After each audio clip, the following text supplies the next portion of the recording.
It's one small step for man, one giant leap for mankind.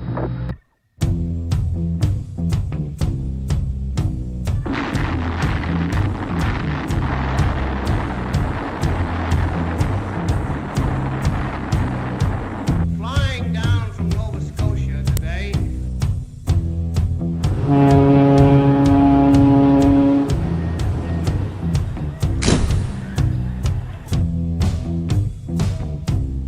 This nation was founded by men of many nations and backgrounds. I have a dream that all men are created equal. Ignition sequence start. 6, 5, 4, 3, 2, 1. We have a liftoff.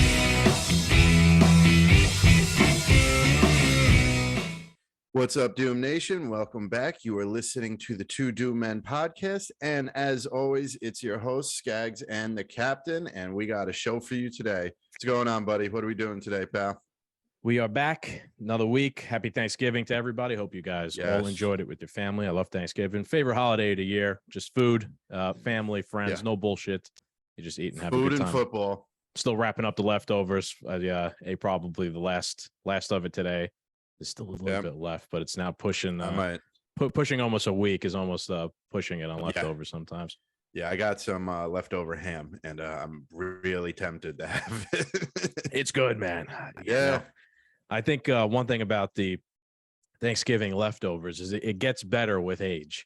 Like once it's been sitting for a few, it's like wine. It get the seasoning and the stuffing and whatnot. Like the taste seeps deeper into the pores of the turkey as it sits in it. It always tastes a little bit better. So it's funny because every year, my mother's not a big eater. She's a little tiny woman, and me and my father, we could eat like zoo animals if you allow us. And every year I want leftovers, and we don't host Thanksgiving anymore. And every year my mother's like, you don't need, you ate, she, in her mind, Thanksgiving's such a big meal. You don't need to eat again until like Monday. Mm-hmm. Right? So I'm like, no, I want leftovers. And she'll be, okay, I'll pack you leftovers. And then like, she'll give me like one strip of ham, like a scoop of potatoes and like a turkey wing. And she's, oh, you got leftovers. This year I was like, I have an empty fridge. I got a tub with about 2 pounds of mashed potatoes, sweet potatoes, another pound of ham, and probably half the turkey. It's been delicious. Yeah. The thing about me with leftovers too is, I mean, I love them and I eat them, but not only do I eat them, but each plate is just as big as, like, I give myself a serving just as big I did on Thanksgiving Day itself too. So it's just, at least 4 or 5 days after of just completely gorging myself on Thanksgiving food. I really, truly enjoy it. It's a good holiday, man. It's up there. Oh boy, what's going on here? We're trying to do a software update mid-episode. Nice. Let's see. It wants me to enter my password. God. Sorry, folks. Gotta love technology. All right. It won't take my password. Awesome. Okay. So anyway, I think it's a we're still here? Okay, there we go. Sorry. All right. So I think that's actually a good lead-in to another dinner that occurred over the weekend. And it's one of the main topics we will talk about today. And that is former President Donald Trump had a dinner with Ye. Apparently, that's his name now, not Kanye West anymore. So him, Trump, Nick Fuentes, and no, I don't think Milo Yiannopoulos was there for the dinner. But there was this dinner that occurred at Mar-a-Lago with Trump. That is one of the things we'll talk about. And then Ye's appearance on Timcast last night, which was interesting. Kind of the whole controversy around there. Now Captain's in the black screen. A lot of technical difficulties today, folks. Are you just in the dark or did your camera shut off? Oh, he just disappeared. Pause it for a second. I got a better outlet to use. All right. So did your light shut off there or did the camera shut off? Yeah. It just went black and then I'm like, oh my God, what happened? No, the ring light went off. So if you listened to us last week, I am now in Casa de la Captain in my new place. Still setting things up. This is pretty much all set up, but one of the power strips I have is pretty old. It makes this weird clicking noise. I have to shut it off at night, and I had it plugged in. I had the ring light plugged in, and then like the TV like shut off, and then the ring light. For some reason, the TV power controls the power in the power strip. All right. Makes no sense whatsoever. Doesn't So sound I need safe. to get a new one. Whole place Yeah. will probably be burning down by the end of the week. I have a lot of insurance, so it actually would be perfectly fine with me. All right. We'll make sure not to publish this episode, or I'll take it down in that event. Yeah. So I got it in a better power strip now, and it shouldn't go off. All right, sounds good.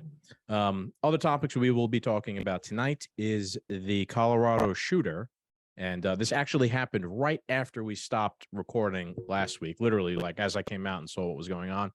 Turns out that he is non-binary, and the story just disappeared.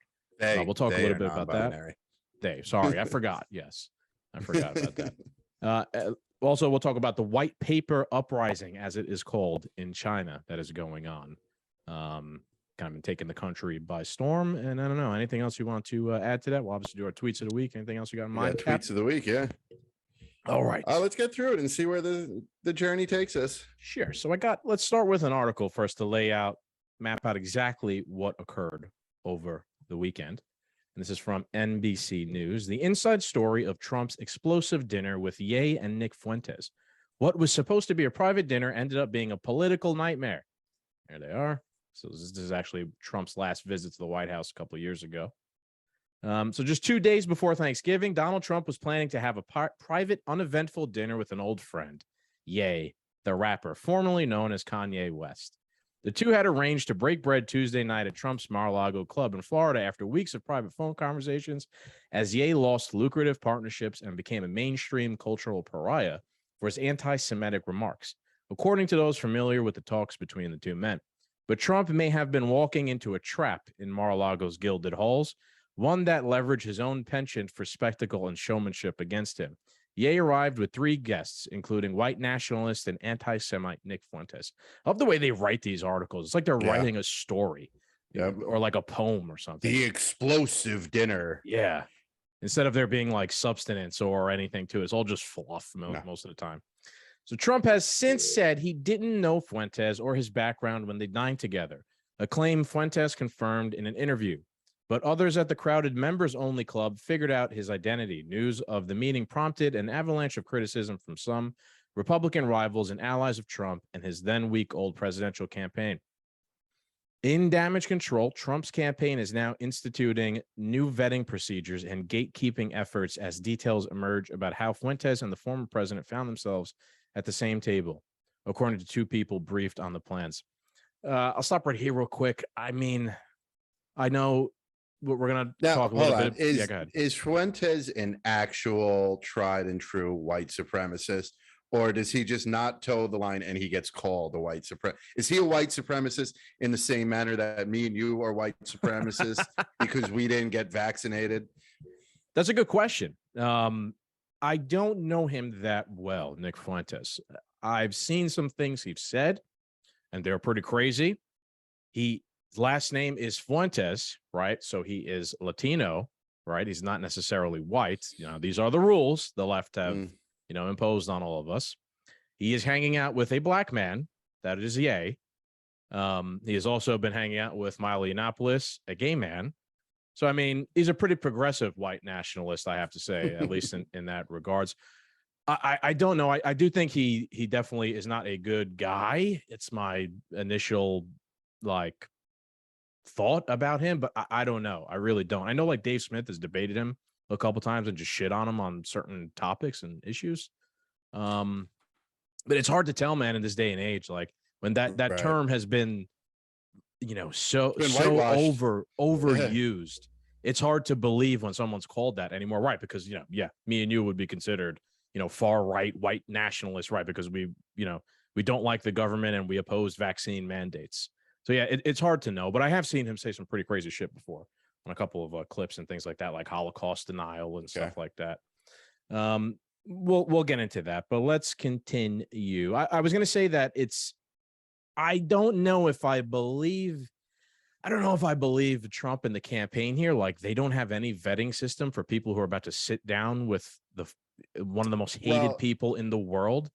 If to the Timcast point, Ye brought Fuentes. Yeah, that is true. Trump said, "Yay, come on over." You know, like if I invite you over and then you bring 6 more people with you, how the fuck am I going to know? You know that I person guess number 3 maybe is a KKK clan member. right. I guess maybe right because they have a relationship. He's going based off of Ye's word or trusts him to bring people with him. I guess that's why some people are kind of saying it could be a setup. All right. So the uproar underscores longstanding issues with Trump as Republicans consider whether they want him back as president again in 2024. Both his campaigns and his administration were often characterized by chaos and buffeted by the consequences of his impulses as they stumbled from crisis to crisis. And Trump has repeatedly put himself at the center of controversies over racism, from falsely accusing the first Black president of not being a natural-born citizen to announcing his 2016 presidential bid by portraying most Mexican migrants as rapists and drug runners. Yeah, like how slanted are some of these articles? You know, he did say after that, and most of them good people or whatever, right? So they left that part out. You know, it's just like when we spoke about Trump announcing he was running for presidency, this is it. This is the kickoff to the media's campaign against Trump. You know what I mean? It's weird that like we kind of been blindsided by it, where we should have just been expecting it from like the second he announced, like, okay, here comes the media. You know what I mean? It's not going to be any different. Yeah, there is definitely that aspect to it, I think, as we continue to dive in here. So it says the master troll got trolled. The headline grabbing attention on his guests and therefore the subsequent fallout were all but ensured by Trump before the dinner when he made a grand entrance at about 8 p.m. on November 22nd to meet his guests. We saw everybody in the dining room get up and start applauding. And then the president entered, Fuentes told NBC News. He greeted us and he invited Ye into dinner, and Ye said that he wanted to bring us with him to the table. So we walked in and Ye took some pictures with some of the guests in the dining room, and then we sat down at the table. So I just want to make the point here that Fuentes is talking to NBC News. So doesn't that mean that they're meeting with a white supremacist as well? If we're gonna go by that standard? I was just NBC is a white supremacist channel. Done. Yeah. Next. Yeah, that must be it. No black cocks. I don't know. That must be what NBC stands for or something like that. Trump made sure they sat at specifically reserved table on the patio for all to see, according to Fuentes. But the dinner wasn't the happy photo op the president had planned. Ye criticized Trump for not doing enough to help pay the legal bills of those arrested in the January 6th Capitol riots. And he also told Trump he might run for president against him and said that Trump should be instead be his running mate, all of which angered the former president, who attacked Ye's ex-wife, Kim Kardashian, according to 2 dinner participants, and Ye, who blasted out a Mar-a-Lago debrief video to his 32.2 million Twitter followers the next day. Trump is really impressed with Nick Fuentes, Ye said in the video. Fuentes said that he praised Trump as my hero and criticized Governor Ron DeSantis for his potential GOP primary challenge to Trump. But he also told him to his face at the dinner that the one-time 2016 insurgent was in danger of becoming a scripted establishment bore who could lose in 2024. Some Republicans, including former Vice President Mike Pence, have condemned the dinner, with Pence calling on Trump to apologize. That ain't happened. You know they're grasping at straws and nothingness when they're quoting Mike Pence. Yeah. The biggest nobody in fucking DC, the biggest nobody VP there ever was to be, where this is our shining knight in armor of the GOP. I think Trump should apologize. I mean, boy, did you even have to go to him to ask him that? It's funny because when Mike Pence was appointed or chosen as the vice president by Trump, you know, these people were making him out to be like a religious fundamentalist who was going to bring, you know, basically bring in, you know, like a Christian nationalism version of whatever. But now he's their darling, right? They love Mike Pence and they go to him for like every comment about something that Trump did that's controversial. It really shows like, you know, what's going on here just in general. Let's see. One longtime Trump advisor who didn't want to go on the record criticizing his preferred candidate. This is definitely believable. Said it was clear that Fuentes' presence was part of a headline-grabbing setup. The master troll got trolled, the advisor said. Kanye punked Trump. Advisors to Trump have attempted to quell the backlash. Some have insisted that the former president was essentially tricked by the rapper and his guests. A suspicion backed up by Milo Yiannopoulos, the anti-Trump far-right provocateur, who is now acting as a political advisor to Ye.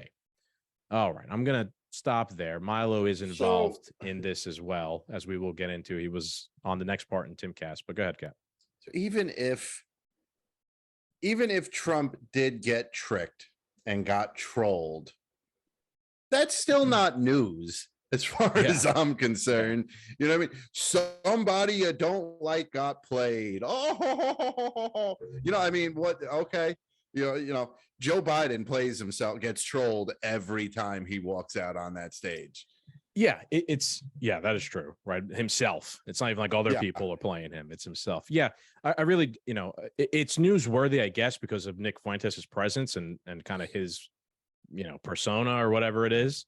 It's very convenient, though. I do think there's an angle of this that Milo could be behind it. Milo is involved with the two of them, as we're going to see in the next part. And there is obviously this huge controversy around Ye right now, which has gotten him basically canceled off of everything because of these crazy comments he said about Jewish people going DEFCON on the Jews or something like that. And then some of the other comments he's made after, which we'll kind of get into a little bit here. I know that maybe we'll let Kanye speak first a little bit here before we kind of give our thoughts on the next part. I was cracked right into the mic. I was very disappointed in this because I've been listening to a few other things that Kanye has been saying, and they're very interesting things. So like when I texted you and I was like, we really shouldn't sleep on what Kanye has to say. I still believe that. I still believe that we shouldn't sleep on what he has to say. But this was a pathetic performance. This was like the worst way he could have gone about this. So let's I definitely agree with that. Clip. So now last night, I'm home and Steve from Sergeant Samurai, he actually texted me. He's like, yo, Ye and Milo and Fuentes are going on Tim Pool's show tonight. I'm like, no shit. Let me check it out. So I'm watching this as it's going on live. And it only lasts about 20 minutes, which I'm going to play the last minute and a half, 2 minutes here for you guys to watch. Tim Pool, you know, wants to talk about the news with them and get into some of the comments he made.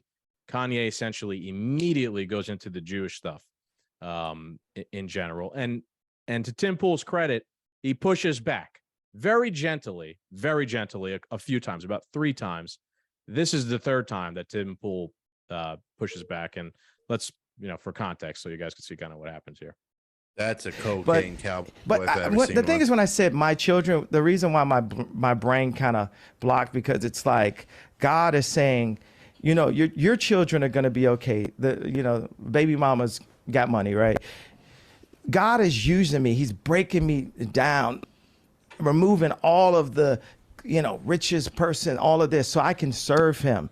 And the more and more those things are taken away from me, the more I can be empty and be a vessel and be able to be used. And right now it's like, you're not going to take, if we can't, you're not going to take my pain away, right? The Jewish people say, it's the Holocaust, this happened, and you can't say anything about it. We can't take their pain away. No one's going to denounce the fact that they tried to lock me up. That's what, because every time.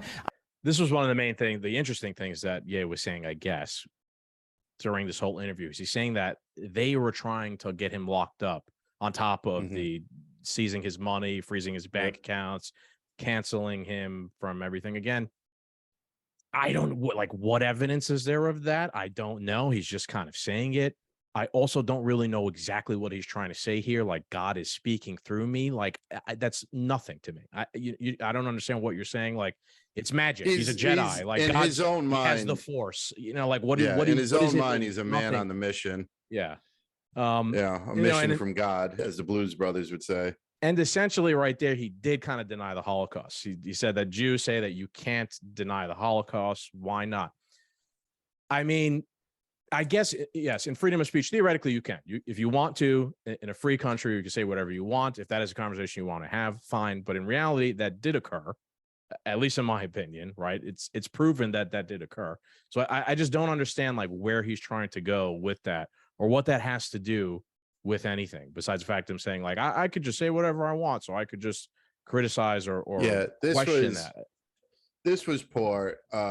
there's a joke that Kanye was, Dave Chappelle was talking about, where he's like, if it's a group of black people, it's a gang. If it's a group of Italians, it's the mob.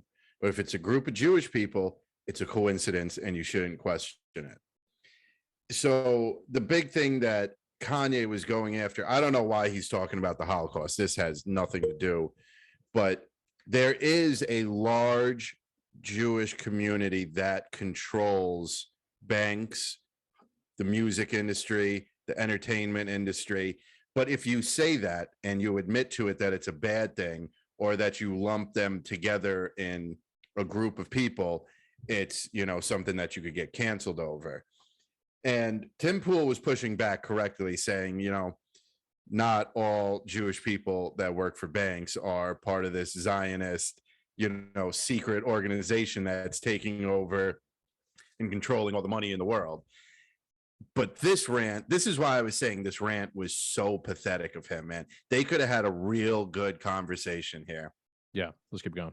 I'm just holding stride, and it's like I thought I was more Malcolm X, but I find out I'm more MLK, because as I'm getting hosed down every day by the press and financially, I'm just standing there. And when I found out that they tried to put me in jail, it was like a dog was biting my arm, and I almost shed a tear, almost, but I still walked in stride through it.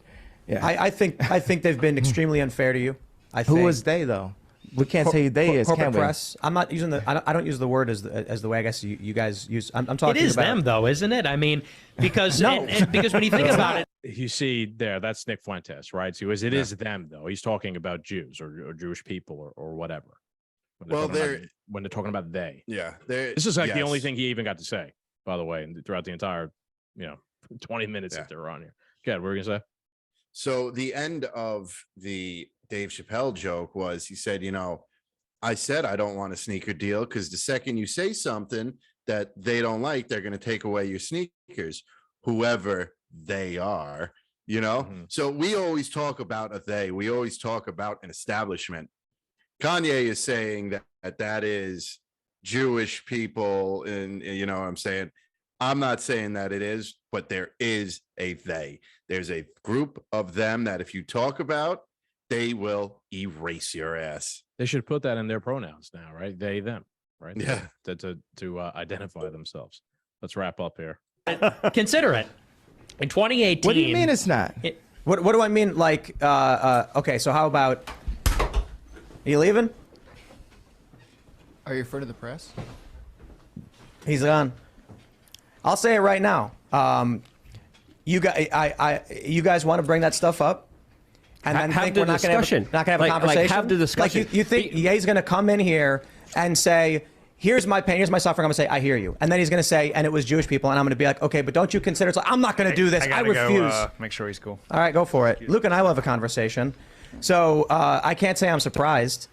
What do I even do? Other than ask him, please elaborate on this. Are you referring to individuals, or are you quite literally blaming an entire group of people for the fact that powerful individuals are causing you harm? But so I think. But sorry, let me stop this. Okay. Yeah, it's so bizarre, right? And I see where Tim Pool was coming from in this. Okay, so you're saying yes, there is a they, which we have always said they millions of times. Nick Fuentes goes, well, who is they?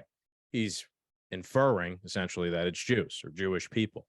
The thing is, it's not. It might be that they might be comprised of some people who are Jewish, just like they might be comprised of some people who are African, or they might be comprised of some people who are Italian or whatever. The Joe Biden is one of the theys, without a doubt. What is he, Irish Catholic or something like that? I don't like this, me personally, you might have a different take. I don't like the identity stuff, because it's exactly what the woke left people do. Everything is seen through the lens of race and identity. That's essentially exactly what Kanye and Fuentes and Milo here are doing. They're just doing it from the opposite side of the spectrum. They're doing it from the right wing side, I guess, right side of the spectrum. And it's the exact same thing. Going back to what we were talking about before, and he even referenced Kim and all that stuff. and even, I think I made this point today talking about Elon. A lot of people are taking this, what Ye is saying, and they're believing him, and they're saying, yeah, you know what, he might be right. There might be this, there might be that. But what he's saying is somewhat racist. I'm not going to lie. It is. Yes. And they're taking it and running with it. Let me finish my thought. They're taking it and running with it, and they're taking it at face value, and they're believing him. But when a guy like Elon takes over Twitter and starts making changes and starts speaking out against the regime, a lot of people, including even me and you, are like, oh, we should be skeptical. This guy is, he's dealt with the World Economic Forum. He's dealt with the Neuralink thing where they want to put the chip in your brain or whatever. Mhm. I don't want to trust Elon Musk because, he's done all these things that are shady. This guy, Kanye, was married to Kim Kardashian, right? He, who just had the whole Balenciaga controversy. What he's saying here, in my opinion, is essentially like he's become a caricature of what these woke, insane leftist people think people like me and you are. So why would you immediately trust whatever Kanye's saying? Like, he's almost setting himself up to be the villain they keep claiming all of us are, and then trying to identify with people who are like pushing back against the regime. Who's to say that he's not completely full of shit here and he's just playing a role so that these insane establishment, woke, leftist, whatever the fuck you want to call them, could then point and be like, you see, all along we told you these people were racist, white nationalists, whatever. He's meeting with Trump. He's doing this. Look at all the people on the right now saying he has a point about the they thems, right? And that's the way I'm looking at it. Like, I don't trust this fucking guy. If you're going to tell me we can't trust Elon Musk, who actually seems to be taking a stand for freedom of speech, but we should trust Kanye West. I mean, come on. I just don't see it. There could be something more to this, like a double agent style thing. He does say some other shit that was interesting, which maybe you'll allude to in a bit, right? Which was not this part. We could talk about that, but I don't just believe him at face value, whatever he's saying, or that any of this shit is genuine at all. Like I said, this was a pathetic performance by him. So what made me start listening to what Kanye was saying was, let's see, I should have tried to send you this. Let's see if you guys could hear this. Yeah, we can. I know that this will never happen again in history. There will never be a situation where people end a multi-billion-dollar deal off of a tweet.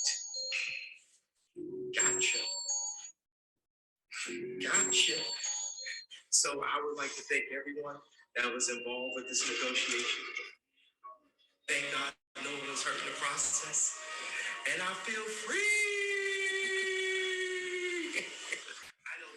So what I wanted to hear him talk about was how he found a way to get out of his $1 billion contract with Adidas by basically just saying a tweet that'll get him canceled. There are these contracts out there. We saw what happened with Britney Spears and her conservatorship, and they fucking owned her. All right, more technical difficulties. Sorry, people. Growing pains. Yeah, so Captain gets settled in.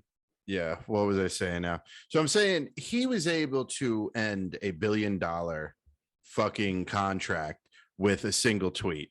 You don't just get out of a $1 billion contract. But you think he found a way? I mean, what do you think? He wanted to end a $1 billion contract? You think so? Really? You think Yes. he seems butthurt that he's not a billionaire or whatever anymore. I think he wanted out of it. Why? I don't think it was worth it for him, or I think there might have been things that Adidas was doing that was going against his principles. Because I feel like Ye's a type of guy that would stick to his principles no matter how ridiculous they are. I'm not saying West even has principles. Okay. See, but you're becoming one of those where you say if you believe every conspiracy theory, you just buy it all. You know what I'm saying?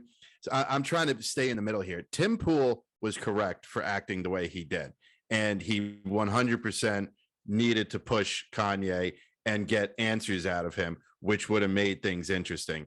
This interview was wildly pathetic. Kanye just wanted to rant and rave, but I think there's insight to the inside world of entertainment and stuff and these contracts. And we know the music industry is a disgusting place. We know Hollywood is a disgusting place. He might be trying to expose them. He might be trying to get out of it. He just, you know, I'm sure when you're in a $1 billion contract, you are a slave to whoever you're signed to that contract. And they might have been having him do things he didn't want to do. And now the way he went about it, I think also he might actually be an anti-Semitic, you know, because he really just goes in. He just wanted to rant and rave about Jewish people for as long as Tim Pool was going to, let him do it. Let him, right? So, yeah. Yeah. There's some interesting stuff that could have came from it. That's the most disappointing part of it, right? I would love, like Luke Rudkowski says there at the end, like, come on here and have the discussion, right? And we'll, see and let the audience be determine, who's right and who's wrong or whatever. So that's the biggest loss out of this, is that there were a couple interesting things that he did say earlier. He did reference that his personal trainer was a Canadian, special operations, basically. Yep. Who works with Lizzo too. I can't imagine what he's training her with. I think trained in like psyops and things like that. Yeah. He referenced like MK Ultra style stuff, things I've even said before, kind of. So there was some interesting stuff that could have came out of Kanye, definitely. Yeah, I just don't understand the obsession with it's the Jews, right? It's the they. Like in my opinion, yes, it's the they. But the they, it's not. These people are not evil, or they're not the bad guys because they're Jews. Because now you literally sound like Hitler now. You know what I mean? They're just bad as individuals that happen to be on the side of the they, or whatever you want to call it. And some of them happen to be Jews. Like I said, some of them happen to be this. Some of them happen to be that. I don't buy into the identity thing around it. And it just falls apart here. As you can see, like the moment it's pushed back on, even in the most slight fashion. What did Tim Pool even say there? He says, I don't use it the way you guys use it. And he just leaves because that was the pushback against it. It's pathetic. Did he make any comment? Did Ye make any comments since then? Or he's just been, I didn't, MIA. I didn't look. I really didn't. I thought, another thing to take out of this, Tim Pool made a great point later on. And he said, like to the people that want to say, oh, you shouldn't platform people that are like this, or, you should be censoring them and banning them because, what they say is harmful. All right. But look, like if you push back on them, their ideas literally just completely fall apart instantly for all to see. Now, we can have this debate. And like, in my opinion, objectively, I do think Kanye's argument completely fell apart. If you're not willing to sit there and defend your idea or your argument, what argument do you exactly even have? Kanye just wanted to rant and rave, man. We should have him on our show. Just let him go. I would, but I guess, right? But I would actually want to ask him a few questions to see what he really means or get behind it. Because he is the type of person just rant and rave and maybe not really give you any. You're not even going to understand what he's even saying most of the time. I watched him when he was on Rogan for fucking 3 hours. And I'm not even sure exactly what he was talking about. Like it's confusing. He's really a weird guy. It's one of the few episodes of Rogan where I barely heard Joe say anything the entire time, because I don't think he even knew. The master conversationalist didn't even know what to say. Just sat there and let him go. I just think it's suspicious, dude. I really do. There's a whole lot of angles behind it, but yes, I think there's suspicion on every level. Is he the perpetrator? Are some Jewish people really behind this? Are they trying to cancel him so hard that they're going to put him in jail? So now if they do put him in jail over these anti-Semitic tweets, there's a price tag on freedom of speech. That doesn't make they took his, what I mean? Like they took away his money because he said something they didn't like, and that doesn't make any sense in my opinion. At least in this moment in time, yes, the government, they'd love to put us all in jail for saying things that they don't like. However, at the moment in time, you can say things like that legally, and there is no law saying you have to go to jail for saying some crazy racist shit. There is not. Yeah, but they didn't knock out half your bank account either. But that's not putting you in jail or arresting you. That is like a private company seizing your assets that are in the bank. I do think that's also crazy. I think he said something along the lines of like 4 of his accounts, like they froze $75 million in each of them or something. But so Adidas had the power in their contract to go in there and freeze his accounts. I guess. You don't Or the think bank. he wanted out of this contract, man? You know, I just don't get it.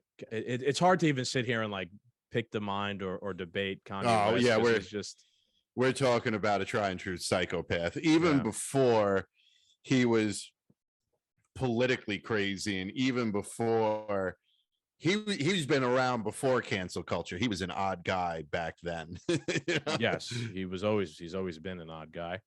Another caveat to this whole thing is that what we read in the article, he's apparently trying to run for president again, even telling Trump that Well, he he should tried be his in vice. 2020. Well, this was one of the things that they talked to Tim and Luke about, like, how can I win? They asked them, they talked about this before. How can I win? Like, how can I run for president and win? To which they told him, you got a ballot harvest. That's how you got to do it. But if you really are serious about running for president, you can't do that. You have to, and I don't even mean you can't say crazy shit. Yeah. You have to be able to debate people and talk to people. Right. Again, that's my biggest criticism of the whole thing, being a podcaster. And right. How many times have we said we'd be willing to have somebody on that we disagree with, etc. Someone, but the people on the left, they won't do it. Kanye just did the exact fucking same thing that these people on the left do. They won't have the conversation with you because they know you're going to push back. Go ahead. Yeah. And that's my biggest criticism of Trump. He opened this floodgate. Well, you know, there is millions of people who are diehard Trump fans, America First, MAGA community. There's people who think he was a great president, an okay president, a bad president, and the worst president ever. But he, being the celebrity billionaire that he was, opened up the floodgates to the loony bin to run for president. Now, you know, Justin Bieber could roll out of bed and go, guess what, ladies? I'm running for president, and fucking start campaigning. It's a dangerous, don't get me wrong, I still love Trump, but what Trump initiated is something I feel that was dangerous. You know, because now, I mean, good. So yes, he is the opposition to the establishment. He is the biggest threat to the establishment in many, many years. They do fear him at every turn, and that's all great. But man, if you get some lunatic that's got a fucking huge following like Kanye West, and I don't know what his following's like anymore, but that's why I use like Justin Bieber. You could have some idiot come run a campaign and fucking go the distance, maybe. Yeah, my point's going to be, I don't know how objectively worse they can be than every other president that came before them. Yes. They're all sociopaths to some extent or another. They've all fought wars. They've all killed people on genocidal levels. It's just not portrayed that way because they wear a suit and tie and they're well spoken and we have to defend our freedom. Yeah, they're all loony bins as well. People has Obama killed in his drone wars in Pakistan and Syria and all that, and Bush and Clinton and all of them, right? So, but it like they're well dressed. Like it's okay. Yeah, their public politics. image is polished. You know what I mean? But this unclean, crazy orange guy comes in, or Kanye West, and don't get me wrong, there are their flaws. They have their flaws, right? But Kanye West hasn't launched a drone fucking war against against anyone in Yemen or anything like that, and killed 500,000 people. He has, right? So the things he say might be crazy, but he ain't killed 500,000 people at least. There's levels to. He didn't print $2 trillion.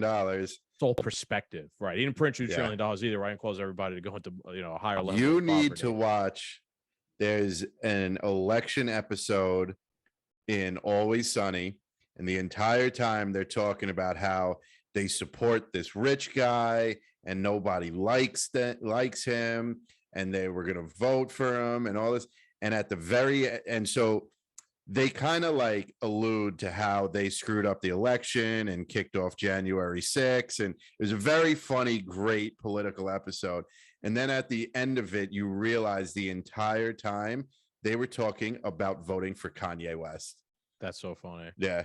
I mean, they might get their wish now because it seems like he is going to run for president. Definitely have another episode out of it. That's for sure. Boy, can you imagine a Republican primary debate of Trump, Ye, and Ron DeSantis? Like the television that's going to draw, like the numbers. Put Trump and DeSantis ahead. That's for sure. Oh God, that'd be a pay-per-view event, man. Yeah, we'll have to Yeezy live come stream that out one. with fucking lasers playing, something off the college dropout album, Yeah. singing. Yeah, man, that'll be pretty wild. So I don't know. Honestly, I find it suspicious. I'm upset that we didn't get the whole story. We didn't get to like mine a little bit further. I thought Tim Pool would have been a good person to do this most of the time. Yeah, man.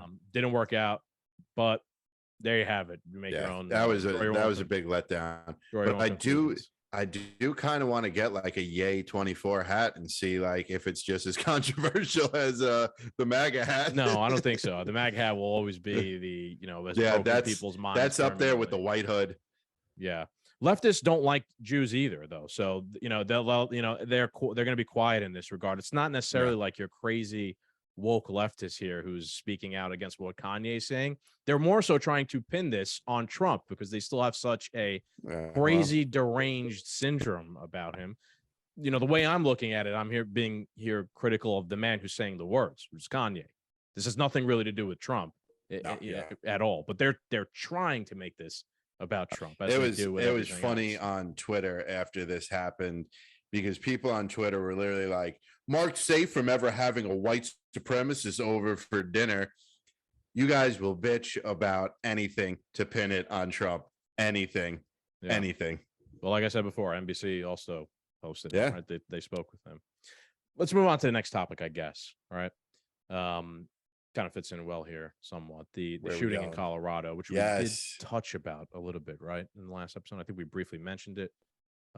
Like I said, though, this news came out literally as soon as we finished recording, and it turned out that the shooter at the LGBTQ nightclub, in his court papers, filed as he is non-binary, right? So if you remember, or if you were paying attention to the news, the day of and after this occurred, I think 2 days after is when the non-binary thing came out.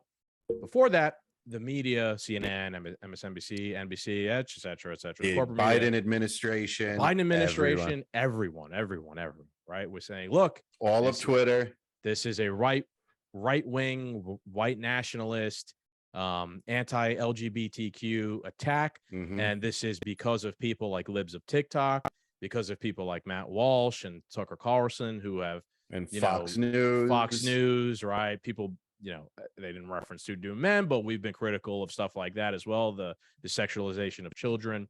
They did try and pin this at look at people who are pointing out the drag queen story hour stuff, right? And they try to say people who are being critical of that incited this person to commit an act of, a heinous act against gay people or, LGBTQ people, whatever. But that ain't the case, right? It ain't. They ran it with such certainty that this was a white extremist, a right-wing white nationalist. The more shootings that take place, this is like a common theme now. White extremism. The shooter's black, the shooter's gay, the shooter's non-binary, the shooter's Hispanic. Like it somehow continuously turns out. You would think by now they would just find some Trump-loving basement dweller, MK Ultra him and turn his brain into mashed potatoes, give him the AR-15 and let him loose in a shopping mall. So they have hardcore, look, he voted for Trump and now he's what I'm saying? They're not good at this. I'm not saying that what happened in Colorado was a false flag by any event, but shit, get it right, people.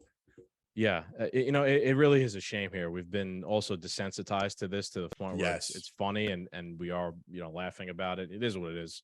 I'm not going to apologize for it, but I hate the idea that has come when these situations occur. Now, right? We've covered, me and you have talked about multiple of them, right?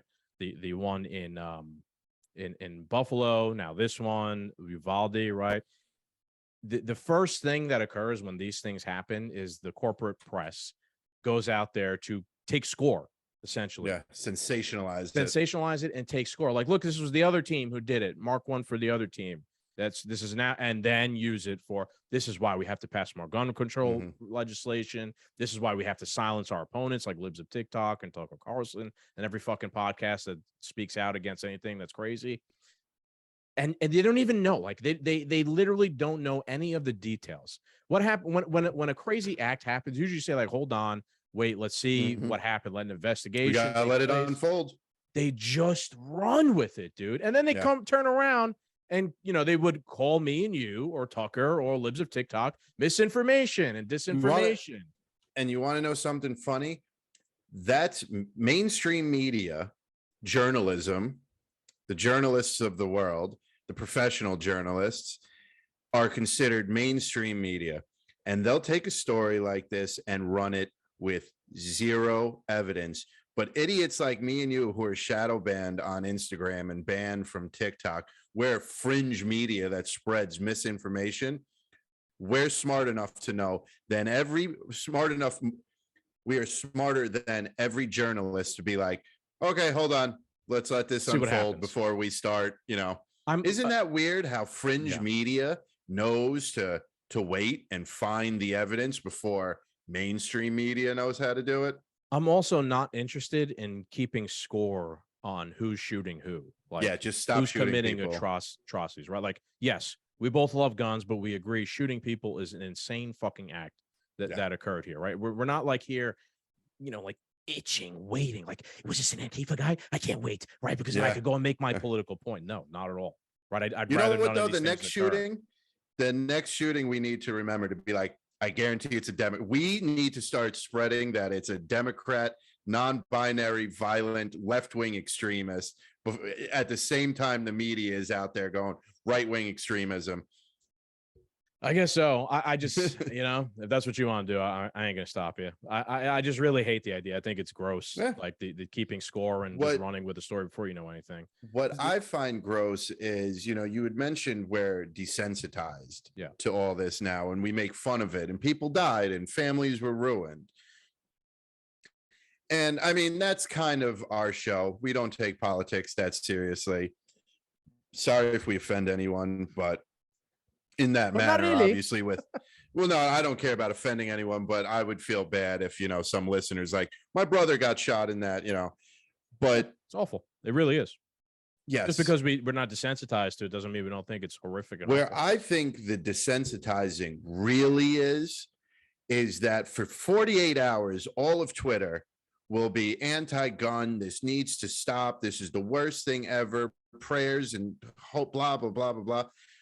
But what's really despicable to me is now that the shooter is found out to be non-binary, your family members didn't die. There's no candlelit vigil. You're not going to hear about the consequences of this maniac who destroyed your lives. That is despicable. That is pathetic that these families were ruined.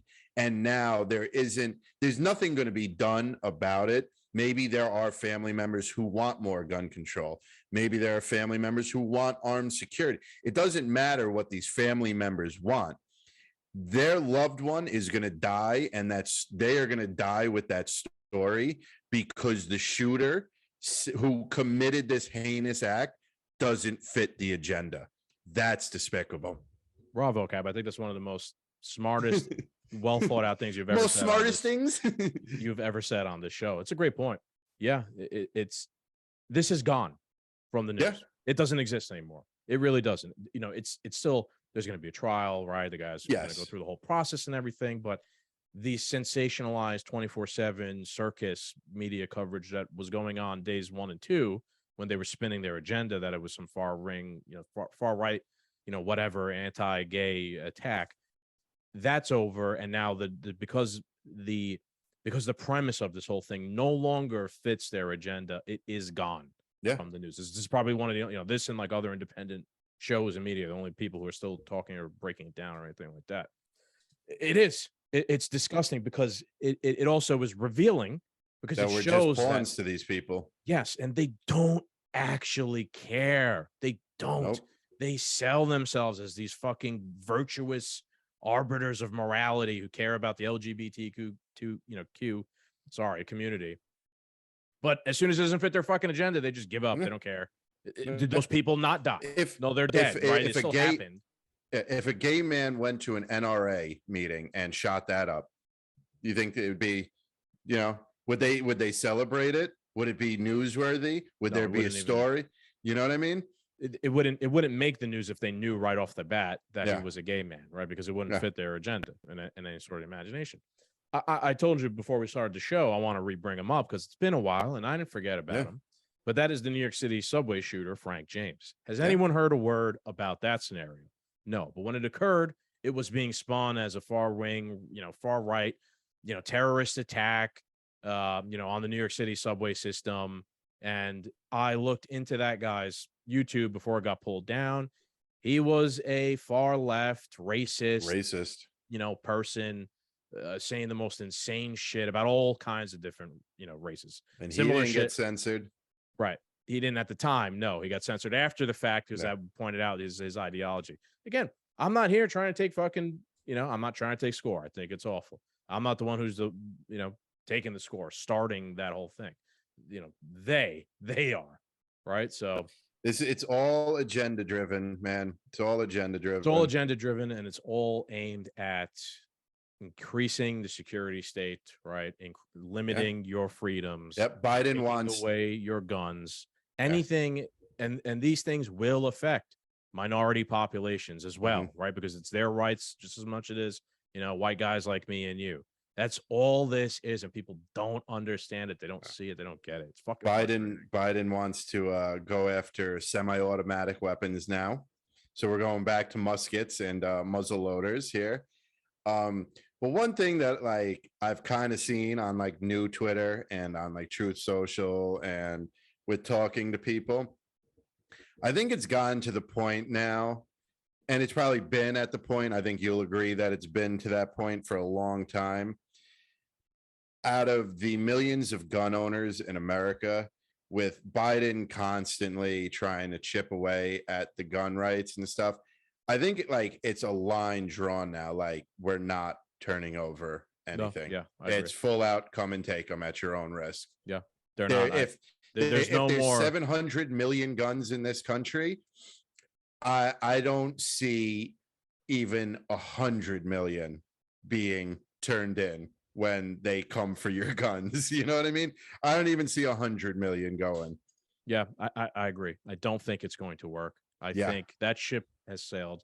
There may have been a time 10 years ago. I mean, the gun community has always been resistant, obviously, to all the stuff. But I'd say there was a time, perhaps, that it would have been a few years ago where people were willing to entertain more rules and regulations and things like that. And I think now, for the most part, get fucked. There's nothing else we are willing to accept or give up. And does that mean that through the door, you ain't getting them? Yeah. Does that mean that they're not going to pass laws and do things like that? No, they still are, right? Like in New York State, they did what they did. But for the most part, I feel like majority of now gun owners are not going to comply, are still doing their thing, whatever that means. I'm not going to get into that. But, I agree with you 100%. Yeah.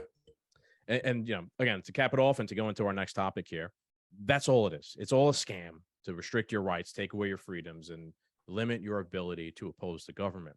What happens when you are not able to oppose the government and you have no leverage against them? Well, you have essentially what is going on in China now. It's year fucking 3 of COVID, and they still have a zero COVID policy in China, which is, I mean, I don't even get it from the CCP's point of view. Do they not know by now that this destroys the economy? If they want to be a strong, powerful country, you need to be prosperous. In the CCP, they could just be like, this comb is worth $30 trillion, and poof, $30 trillion gets entered into their economy. It sounds kind of almost exactly like America, what we're doing the Federal here. Reserve, right? Yeah. I really don't get it, because at the end of the day, making shit is still the most important thing. If we don't make shit, there is no shit for us to have or use or eat or do anything. But China would just enslave a country and make them make shit. Also, it's not out of the realm of possibilities. Kind of like what we do, right? Yeah. So, sorry, we keep turning back to United States foreign policy, but the Chinese people have, probably there. I'm going to read an article real quick, but probably the largest uprising protest movement since the 80s, when the Tiananmen Square thing occurred with the tanks and whatnot. I mean, good for them. I think it's good. You know, I think it took them long enough. You know, 33 years essentially of being oppressed for them to do anything. And it took 3 years of really stringent lockdowns. I've seen the videos of them getting welded into crazy. their homes. People literally welded into their homes. There was, I think, in Shanghai or somewhere, apartment building that they welded the doors closed. Yeah. And a fire broke out. And now because the door was closed, the firemen couldn't get in to put out the fire. Multiple people died. That is big government right there for you. They weld the door shut. Did you see the quarantine camps? Yeah. Where the little slot opens up and they put their meal in and you got a little 10 by 10 cell. Yeah. And it's just insane that they're still at this level for a fucking germ, which we've all now come to realize it's mostly just bullshit. Yeah. The whole thing around it. None of this shit works. Lockdowns, etc. Never fucking worked. Anything like that. But it took 3 years. And I know you haven't watched Andor, right? You haven't watched I've been watching Andor. Okay. And he's in jail right now. And it's very interesting. There's a point in there. I'm not sure if you got there, but one of the best characters in the show is Luthen, who's kind of like the chief architect / the floor manager. Yes, he's the guy. No, Don't tell me Luthen. I didn't get to this part. Okay, well, Luthen is kind of the guy who played Gollum. No, that's Andy Serkis. Okay. The guy who played Luthen was Skarsgård. I forget his first name. He's the guy kind of like who's putting the Rebel Alliance together, and he gives a great speech in it. I'm not sure if you saw that part yet. Did you? Go for it. All right. So he's asked, like, what have you sacrificed by somebody else, like, for the rebellion? He's like, what have I sacrificed? He's like, I've sacrificed, like, my decency, everything that's good about me. And he's like, why? He's like, because in order for people to rebel, he's like, they need to suffer tremendous. I'm paraphrasing here, right? He's like, they need to suffer tremendously. Things need to get worse. This is where they're like, people will suffer, and he's like, that's the point. Yes, that is the point, right? And you'd see like, Rebel Alliance leader, good guy. Theoretically, he's a bad guy, but is he really? He understands in order to like throw off tyranny, most people just don't do anything, right? Like here in America, you have tremendous tyranny by the government. Most people are apathetic; they don't fucking do anything, right? 3 years in China of insane levels of tyranny in an already tyrannical country. They have suffered tremendously. So Luthen has been proven right, in my opinion. You have to suffer in order for you to actually do anything. And I don't know where this is going to go, if it's going to actually lead to any change. Probably not, because that's how strong I was going to ask you, when do you think this gets to the point? So there's something like the health card in China that I was listening about, and if you're like code yellow, like you're not allowed in the hospital, you're not allowed in your homes, you're not allowed to access your bank, like, so they'll deplatform you and make you homeless and shit, and it's obviously adding to these riots and this uprising.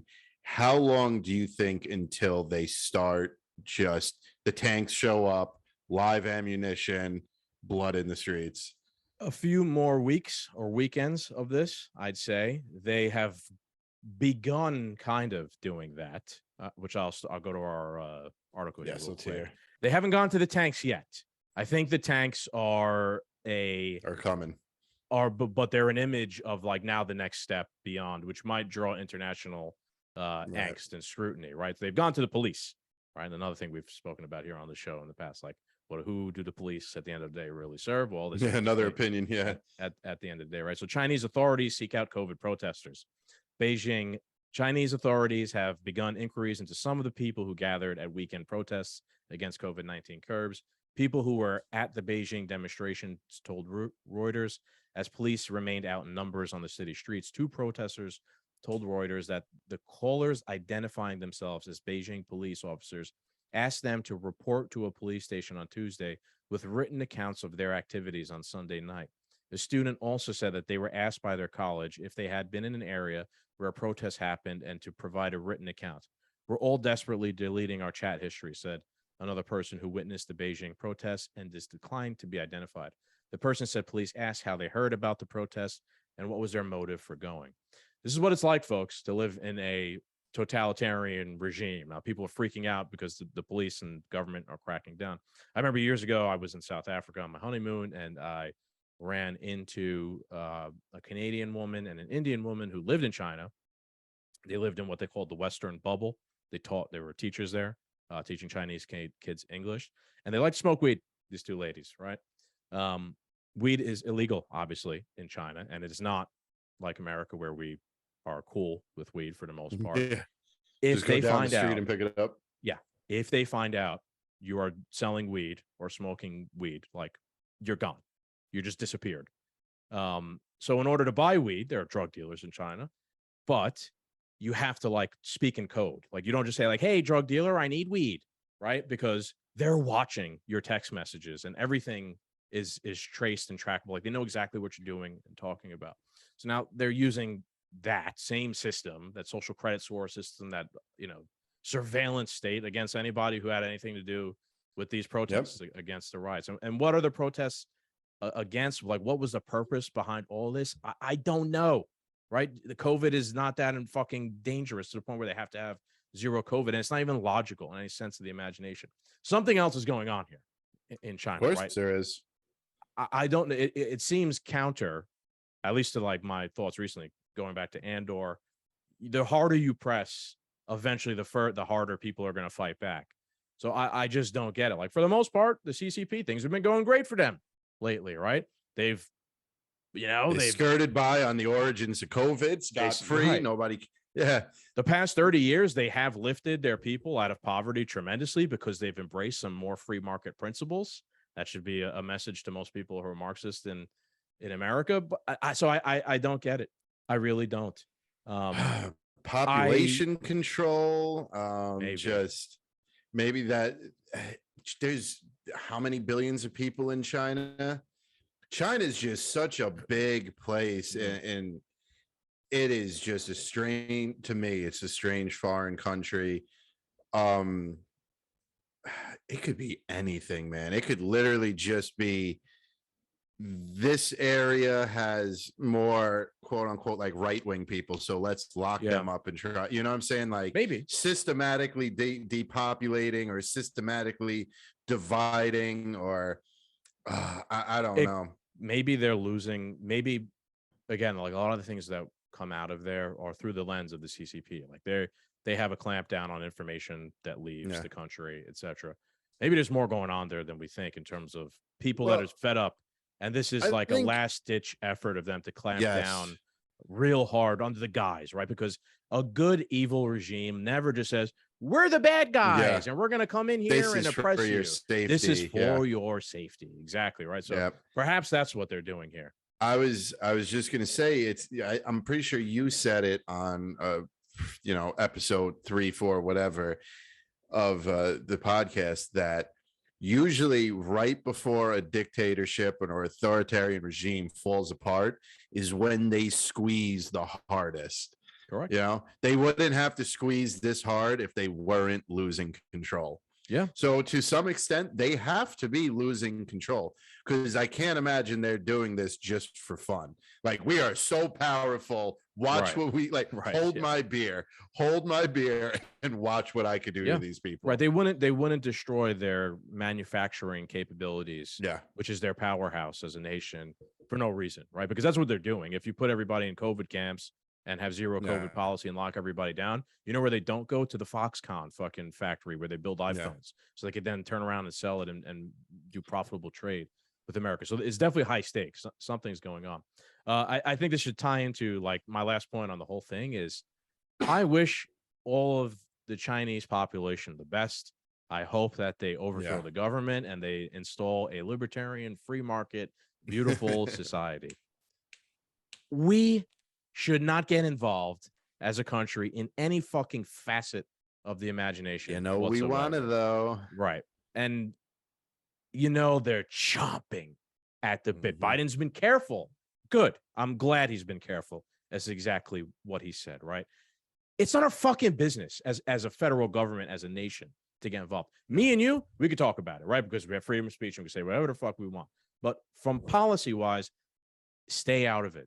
There shouldn't be any fucking threats of intervention or or sending Or military proxy, war aid, by proxy. Yeah. right, war by proxy, or sending aid to, rebel groups in China, or the ROC, which is on Taiwan, right? They're theoretically the rebel group in China.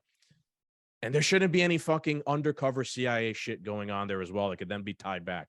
Leave it Or alone. is this We don't just need all more the CIA war or shit? regime. I mean, maybe, right? Yeah. It could be, although this is on such a large, scale. I mean, it could be. It could have been sparked by something like that. a lot of this, and we said this with Australia when they were losing control, during COVID, and when Canada was doing the trucker protest. A lot of this is all testing to see how far you could push people, because you can't do this shit in America for one good reason: guns. 700 million plus guns. It all ties. Yeah, it all goes back to guns. Your moment of irony here, now that you mentioned Canada. This isn't a tweet of the week, but we'll get into that after this. Is our good friend Justin Trudeau today. Oh, good old fuckface Magoo. He said, everyone in China should be allowed to protest. We will continue to ensure that China knows we will stand for human rights with the people who are expressing themselves. Did he forget what he just did a few months ago? And I said, like this, where the Canadian mounted police were trampling people in Montreal in the square. Give me a fucking break. I think the CCP is evil. They're the worst. But man, these people in North America, our own governments, are way more fucking threats to our freedom than the CCP or anything like that. And that 9-iron sitting on your hip is the only thing stopping them from kicking down that door. Correct, buddy. Any other thoughts on that before we no move on tweets of the week? I think this is definitely a topic that we need to follow and watch as it unfolds, because there is a big question mark over it all. Why is it still this way? Maybe we could get somebody on the show that could explain better, as to why the Chinese government is doing the things it's doing. I don't know, but an expert. I mean, my bet is the tanks will be rolling out sooner than later. I think it's at minimum a good case study example of a tyrannical regime. Yeah. Clamping down and people, waking up and trying to fight back. It's not often that these things occur in real life. Yeah. So, in mass at least. So it is. And also Brazil's having a 1 million man uprising too. Yeah, because they fucked over the election. Brazil's pretty fucked, but not to the level of China. This is a more extreme scenario, I'd say, than China. So we will keep an eye on it going forward. Let's go over to our tweets of the week. Tweets of the week. Let's start with yours, Cap. These are yours. These are new, right down here. I Yes. assume. I wonder if we doubled up, but we'll see. Go for it. John Cooper again. Why are so many pedophiles Republicans? What? Yeah. Who? Okay. Who in the Republican Party has been arrested for being a pedophile? Matt Gaetz, I don't know, and that got disproven as bullshit. That whole thing. I mean, there's videos of Joe Biden really going to town, touching children inappropriately while they are photographing him in the Oval Office. This was just so strange to me because, even if we take the identities and we divide ourselves, you want to say Republicans are racist? Cool. But the left is pedophiles. You know what I'm saying? Like, right. I don't really see a lot of like this pedophilia problem on the right side. We're kind of against grooming children. We're kind of against the drag shows for children. It's grifting. I was wondering, I'm like, who is this guy you keep referencing on Tweets of the Week? Former National Finance Chair of Draft Biden, LI campaign chair for Barack Obama, Duke alum. So he's a swamp monster for the Democrats, essentially. So this is just, let me just say, the most outrageously false shit, hoping to get a reaction. He succeeded. He made it to Two Doom Men podcast again. The tens of people will see his tweet. All right, let's go to my first one. This is from Elon Musk. And he says, the amount of pro psyops on Twitter is ridiculous. At least with new verified, they will pay $8 for the privilege. Haha. Tooting my own horn again. I am right again. The fucking owner of Twitter is saying that psyops are occurring on Twitter, which is what I have been saying now for a fucking year. Its value is way more than people make out to seem. It's a fucking psyop machine where they try and craft a narrative and whatnot. Am I crazy? The fucking guy himself just said it. Yeah. Right. He said psyops are going crazy. And what he's referencing this past week, people started the weird thing that occurs. I'm sure you've seen it before, Cap, where like thousands of accounts will all post the exact same thing over and over and over and over and over again, right? Like the exact same phrase or words. They'll just post the same thing. Someone showed that to Elon. He's like, yeah. He's like, it's bots. It's a psyop. It's fucking weird. Hopefully he does stop, right? I do think there should be a system of verification that actually verifies you as a person there, a real person. Are you going to be there in good faith? I can't say that, right? I don't know. You could still be there not in good faith, but I do think that there should not be this problem where I go and comment on Zelensky's post about the war and I say, hey, why don't you go negotiate with Putin? And I get thousands of fucking, maybe not thousands, but hundreds at least of bot comments under trying to attack me and shit on me. And they're all people with one follower. Their fucking account was made 1 second ago. It's not real. Like it's trying to force an agenda, force a narrative, make it appear more popular. You know, it's a psyop. Essentially. They were saying since the what were we calling it? The White Paper Uprising? White Paper Uprising, yeah. Yeah, that Chinese porn on Twitter has skyrocketed. That like there's just a billion new accounts of Chinese porn. So when you start searching things about China, you end up coming across porn and getting distracted instead of actually learning what's going on in China. Interesting. I'd say either that. I can't wait for Elon to drop the Twitter bomb, man. Yeah, and just open the floodgates and show behind the curtain. We'll keep that in mind for possibly the next episode. Elon has said that he's going to put out all the information regarding freedom of speech, suppression. You know, that was going on before. You know, on Twitter. He's going to post it on Twitter for everybody to see. So we'll see. Again, remain skeptical, like I was saying before, right? But at least to today, what's today? 29th, right? Yep. Elon's doing the right thing so far. He's reinstating accounts. He's pointing out things that are pretty obvious that no one ever, you know, these large people in charge of these companies never pointed out before. These are good things. I think we could take this as a win so far. Somebody said that Elon bought a $44 billion crime scene. Yeah, basically. Another funny fucking thing he said today was, you know, Apple is essentially threatening to pull Twitter off the App Store, right? So, you know, why are they doing that? It's government. They are worried. It seems, right? It's government pressure behind the scenes. But Elon threatened. He goes, okay, if you do that, I'm going to sell all the shares I own in Apple to Trump for 1 penny. So that'll be interesting to see how that plays out. Let's move on to our next tweet of the week, which you got another Elon tweet. He's been on fire lately. Yeah. This picture was amazing. My bedside table. Even the QAnon people annoyed me with this one. Oh, why? Okay. There's a big picture. The main thing the Q people went crazy about is the Delaware crossing with George Washington. That's like one of Q's first big drops. The picture of that, it's supposed to be very significant. I don't care about that. People have been studying what type of books he has behind the water bottle. They're studying what type of water bottle it is. They're studying the position of the Coke cans. What drove me up the wall is there are people writing articles, anti-gun articles, saying how Elon is a gun owner.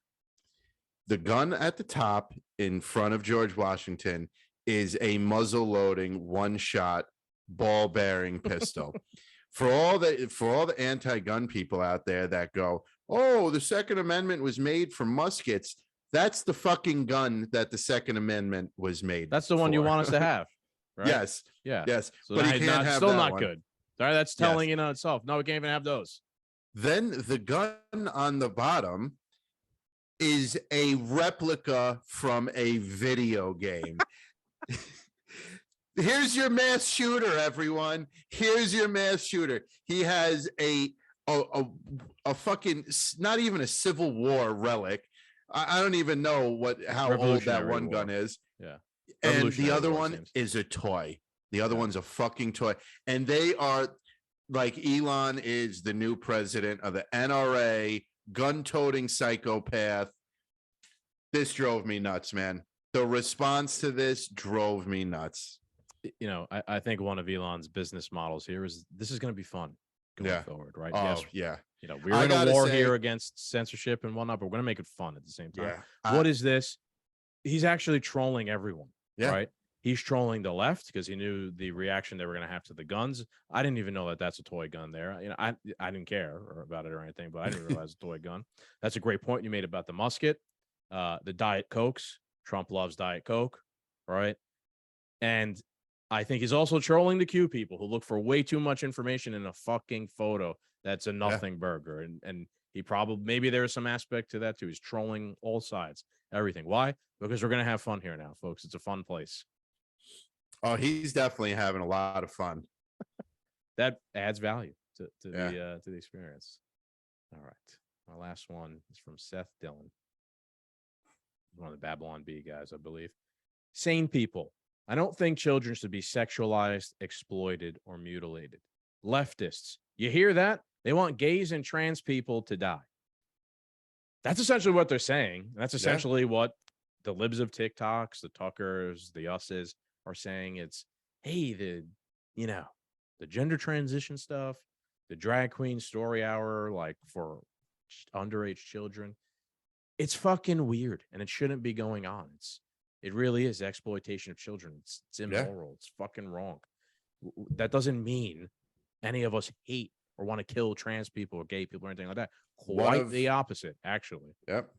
One of my favorite accounts is Gays Against Groomers. Right. You know, and they have a new hashtag, Take Back the Rainbow. They want it. I always question this. Gay Pride Month's June, right? Yeah. Yes.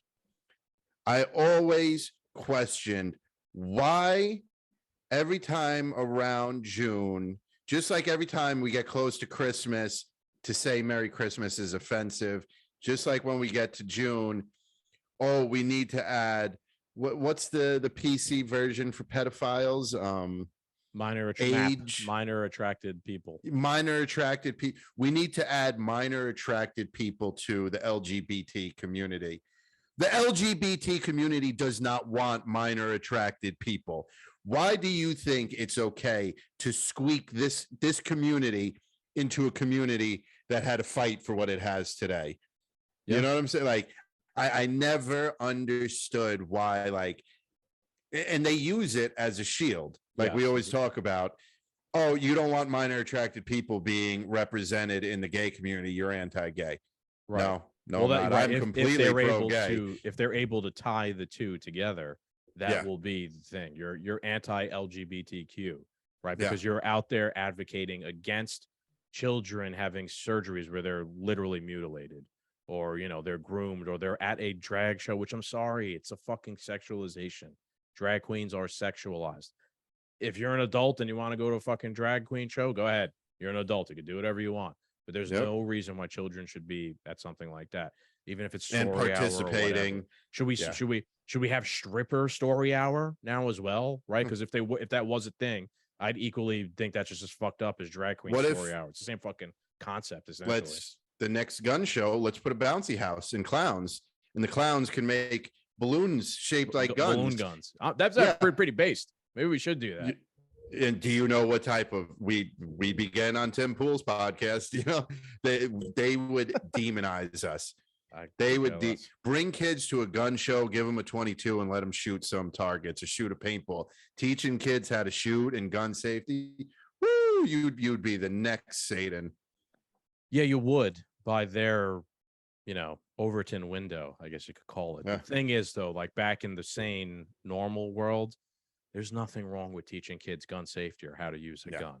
But sexualizing them or sending them to a fucking strip show, that's wrong. And I don't know if you want to talk about like your personal truth, or those are just like things that people, like taboos that people have made. Yeah, they are. But there's fucking reasons why those things exist. There's a reason why things have not been normalized over the course of human history and whatever. Call me a fucking traditionalist or whatever, right? I don't think children Old should fashioned. I don't think children should be in a strip club. They just shouldn't, right? And most people probably fucking agree. I don't disagree with you, pal. All right. I think we'll wrap it up there. Yes, sir. All right, Doom Nation. I hope you guys enjoyed this episode. We will be back next week. We have the Christmas special coming. That's going to be a fun one. So don't miss that. As always, make sure you like, share, and subscribe. And adios.